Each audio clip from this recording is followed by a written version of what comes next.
नमस्कार, capital TV देख रहे हैं आप। मैं हूं आपके साथ पूजा। कैपिटल टीवी ब्रेकिंग में बड़ी खबर अफगानिस्तान वर्सेस तालिबान से जुड़ी हुई आपको बता रहे हैं। अफगानिस्तान की ताजा स्थिति को देखते हुए प्रधानमंत्री नरेंद्र मोदी ने सर्वदलीय बैठक बुलाई थी और इस बैठक से जुड़ी बड़ी खबर ये सामने आ रही है कि सभी दलों का मत जो है वो एक मत है। जी हां, जयशंकर ने बाहर आकर मीडिया के लोगों से बातचीत की और कहा है कि विपक्ष ने कई सवाल किए, सभी के सवालों का जवाब दिया गया। बताया गया कि किस तरह से ऑपरेशन देवी शक्ति के जरिए लोगों को यहां वापस लाया जा रहा है और सभी विपक्षी भी सरकार के साथ है। ज्यादा जानकारी के साथ कैपिटल टीवी के editor in chief doctor Manish ji हमारे साथ मौजूद है। सर, बैठक में क्या रहा खास, क्या कुछ चीजों पे चर्चा की गई? देखिए, ये जो बैठक बुलाई गई थी वो इसलिए बुलाई गई थी क्योंकि कई सारी पॉलिटिकल पार्टीज अलग अलग बातें कर रही थी कि हमारा वहाँ पे इन्वेस्टमेंट है, $3 बिलियन का जो है हमने वहाँ पे इन्वेस्टमेंट किया है वो जाया चला जाएगा। कुछ लोग ये कह रहे थे तालिबान से बातचीत कर लो, कुछ लोग ये कह रहे थे कि सारी दुनिया तालिबान को रिकॉग्नाइज़ कर रही है। ये बेसिकली वो जो सेकुलर पार्टियां हैं वो मुसलमानों के वोट के लिए अलग अलग तरह की बातें कर रही थी और इसलिए प्रधानमंत्री मोदी ने कहा कि भाई एक बार ऑल पार्टी मीटिंग हो जाए, सरकार का पोजीशन क्या है वो बता दिया जाए। तो इस मीटिंग में जो सबसे बड़ी बात ये हुई कि यहाँ पे कोई चर्चा नहीं हुई। सरकार ने अपना रुख सभी पार्टी जो फ्लोर लीडर्स हैं संसद के अंदर में अलग अलग पार्टीज के, उनके सामने रख दिया और जो पहली बात जो उन्होंने कहा कि हमारा जो सबसे पहला जो काम है वो ये है कि अफ़गानिस्तान में जितने भी भारतीय फंसे हुए हैं उनको वहाँ से मुक्त करा करके हिंदुस्तान वापस लाना। और ये ऑपरेशन देवी शक्ति के बारे में सारी डिटेलिंग दी गई कि किस तरीके से फ़्लाइट्स जा रही हैं, किस तरह से लोगों को लाया जा रहा है। और दूसरी जो सबसे बड़ी बात इस मीटिंग के दौरान फॉरेन मिनिस्टर जयशंकर ने कही तमाम पॉलिटिकल पार्टीज़ को कि वो तालिबान को लेकर के कोई कन्फ्यूज़न में नहीं है। तालिबान एक आतंकी संगठन है, तालिबान वहाँ पे लोगों को तंग कर रहा है, वहाँ पे ह्यूमन राइट्स की अवहेलना कर रहा है। तालिबान ने विश्वासघात किया है। विश्वासघात किस बात के लिए?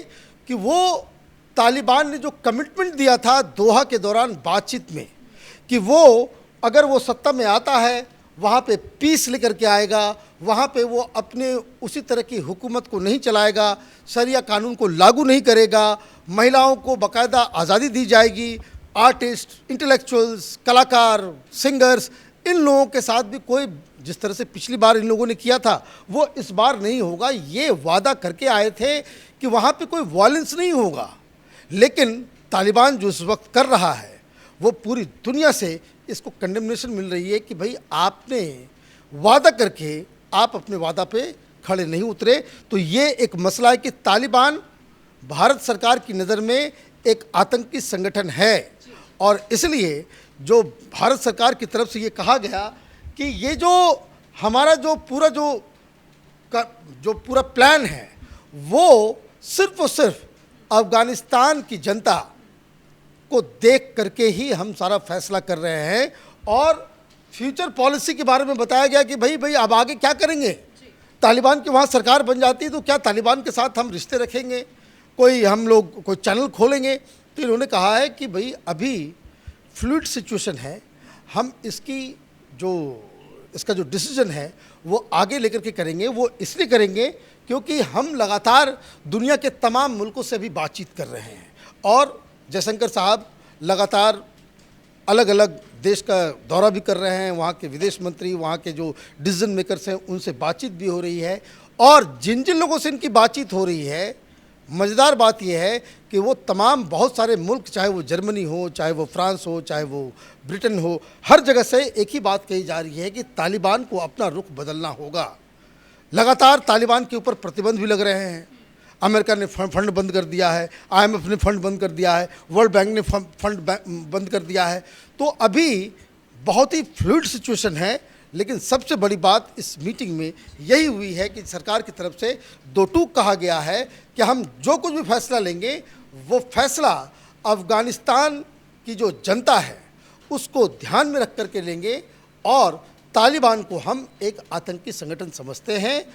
तो इसका मतलब ये हुआ कि सरकार की नज़रों में तालिबान अफ़गानिस्तान की जनता के रियल रिप्रेजेंटेटिव नहीं है। सरकार तो उसी की होगी जो वहाँ की जनता को रिप्रेजेंट करेगी। सरकार कह रही है कि भाई तालिबान अलग है और अफ़गानिस्तान की जनता अलग है। मतलब ये कि ये एक ऑक्यूपाइंग फोर्स है, एक आतंकी संगठन है जिसने अफ़गानिस्तान के ऊपर, वहाँ की जनता के ऊपर अपनी हुकूमत उसको कहना कि लाद दी है। और इसलिए ये जो मीटिंग थी, ये मीटिंग हिंदुस्तान के अंदर जो अलग अलग तरीके से लोग कह रहे थे कि भाई तालिबान से बातचीत करनी चाहिए, तालिबान इतना भी बुरा नहीं है, तालिबान बदल गया है, तो आज क्लैरिटी के साथ मोदी सरकार ने विपक्षी पार्टियों को, तमाम अलग अलग पॉलिटिकल पार्टीज को अपना रुख उन्होंने साफ कर दिया। बिल्कुल, क्या होगा भारत का स्टैंड वो इस मीटिंग से समझ में आ गया। सर, हमारे कैपिटल टीवी के खास शो ब्लैक एंड व्हाइट में आपने पहले ही बता दिया था कि किन किन मुद्दों को लेकर चर्चा हो सकती है और ठीक हूबहू वही हुआ जो आपने कहा। आपसे एक चीज़ ये समझना चाहते हैं सर, अब क्या पहला प्रोसेस यही है कि जितने भी इंडियंस वहाँ पे फंसे हैं उसको पहले इंडिया वापस ऑपरेशन देवी शक्ति के जरिए लेके आ जाए, उसके बाद भारत सरकार क्या करेगी? देखिए, जो अभी जब हम लोग बातचीत कर रहे हैं इस वक्त एक खबर आई है कि करीब 150 सिखों को वहाँ पे रोक लिया गया है। ये सिख कौन है? ये सिख तालिबान की बर्बरता से भाग के हिंदुस्तान आना चाह रहे हैं और हिंदुस्तान में वो कानून सीए के तहत उनको नागरिकता भी मिल जाएगी। लेकिन अब वहाँ पे जो तालिबान की जो दादागिरी है, उन लोगों ने इन सिखों को वहाँ पे रोक लिया है। क्यों रोका है इसको भी समझना ज़रूरी है। तालिबान ने कल ये साफ साफ कह दिया कि कोई भी अफ़गान का व्यक्ति वो अफ़गानिस्तान नहीं छोड़ सकता। चूँकि वो सिख हैं लेकिन अफ़गान नेशनल हैं, इसलिए उनको वहाँ पे रोक लिया गया है। वो लोग कह रहे हैं कि वो यहाँ पे ननकाना साहब या किसी धर्म आयोजन में आना चाहते हैं, वो धर्माटन करना चाह रहे हैं, लेकिन वहाँ पे उनको रोक दिया गया है ये कहते हुए कि भाई कोई अफ़गान नेशनल अफ़गानिस्तान छोड़ नहीं सकता। तो ये इसका मतलब बिल्कुल साफ है कि जो तालिबान जो पिछली बार जिस तरीके से वो माइनॉरिटीज़ के साथ बर्ताव कर रहा था, उनके अधिकार, उनके हुकूक, उनकी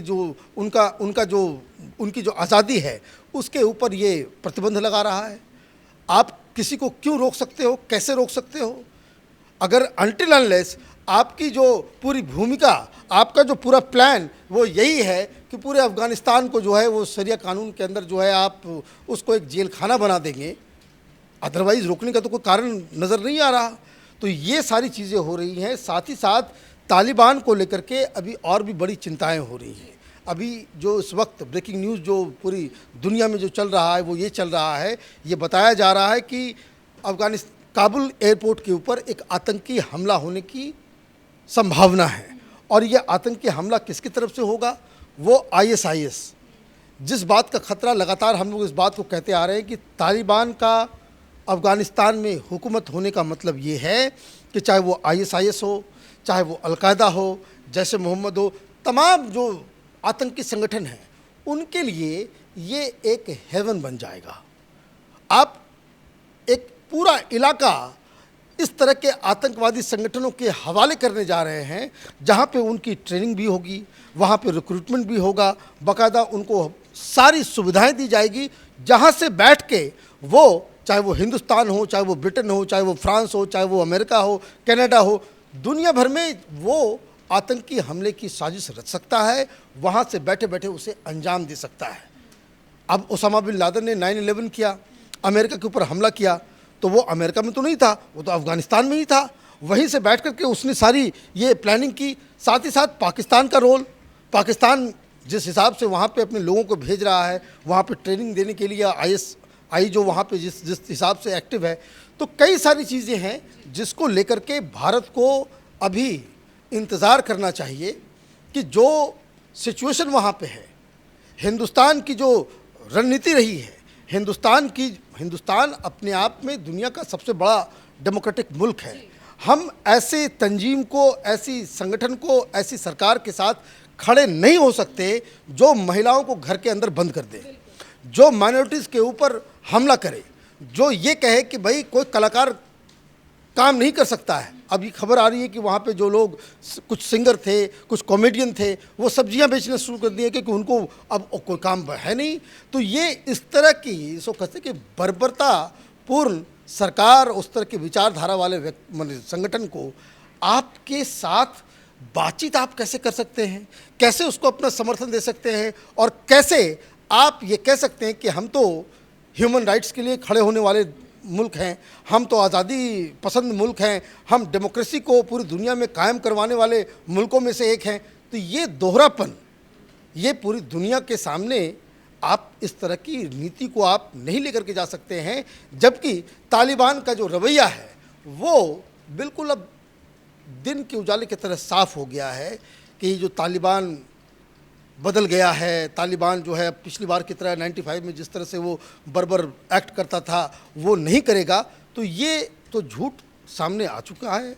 अब सरकार को ये चाहिए कि दुनिया भर में जो भी डेमोक्रेसी, ह्यूमन राइट्स पसंद करने वाले मुल्क हैं, उनके साथ मिलके तालिबान के ऊपर दबाव डाल करके उनको नदर्न अलायंस हो या अफ़गानिस्तान की जनता के साथ मिलके कोई कॉम्प्रोमाइज़ फार्मूला निकले, और ये फार्मूला नहीं निकलता है तो तालिबान के ख़िलाफ़ दुनिया भर के जो मुल्क हैं उनको कार्रवाई करने की ज़रूरत है। Thank you so much sir बातचीत करने के लिए।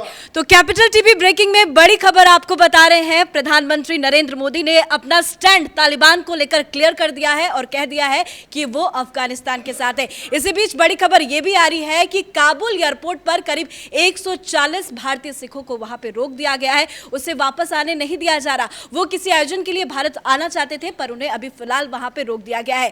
तालिबान वर्सेस अफगानिस्तान युद्ध से जुड़ी हर बड़ी खबर के लिए देखते रहिए capital TV. Camera person Ashok के साथ मैं पूजा, कैपिटल टीवी।